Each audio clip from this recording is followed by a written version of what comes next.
പഞ്ചാബിലെ ജലന്ധറിൽ ബി.ജെ.പി. നേതാവിൻ്റെ വീടിന് മുൻപിൽ ഗ്രനേഡ് ആക്രമണം നടന്നിരിക്കുന്നു എന്നുള്ളത് തന്നെയാണ് ദേശീയ തലത്തിൽ നിന്ന് വരുന്ന പ്രധാനപ്പെട്ട ഒരു വാർത്ത. ഒരു ഇടവേളയ്ക്ക് ശേഷം പഞ്ചാബ് ഈ ഭീകരവാദികളുടെയും ഒപ്പം വിഘടനവാദികളുടെയും ഒക്കെ ഒരു ആക്രമണത്തിന് വിധേയമാകുന്നു എന്ന് തന്നെയാണ് പുറത്തു വരുന്ന ഒരു പ്രധാനപ്പെട്ട വിവരം. കഴിഞ്ഞ കുറേ നാളുകളായി തന്നെ ഈ വിഘടന സ്വഭാവമുള്ള സംഘടനകളുടെ പക്കൽ നിന്നും അല്ലെങ്കിൽ അവർക്ക് സ്വാധീനമുള്ള മേഖലയിലൊക്കെ വലിയ രീതിയിൽ തന്നെ റെയ്ഡ് നടക്കുകയും ആയുധങ്ങൾ പിടിച്ചെടുക്കുകയും മറ്റും ചെയ്തിരുന്നു. പഞ്ചാബിലെ മുൻ മന്ത്രി കൂടിയായ മനോരഞ്ജൻ കാലിയയുടെ വസതിക്ക് പുറത്താണ് ഈ ഗ്രനേഡ് ആക്രമണം ഉണ്ടായത്.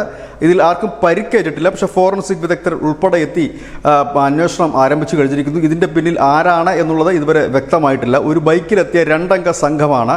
ഇനി പ്രാദേശികമായിട്ടുള്ള ഏതെങ്കിലും തർക്കമാണോ അതോ ഈ വ്യക്തിയുമായിട്ടുള്ള, അതായത് മനോരഞ്ജൻ കാലിയുമായിട്ടുള്ള ഏതെങ്കിലും തരത്തിൽ ബന്ധപ്പെട്ടതാണോ എന്നറിയില്ല.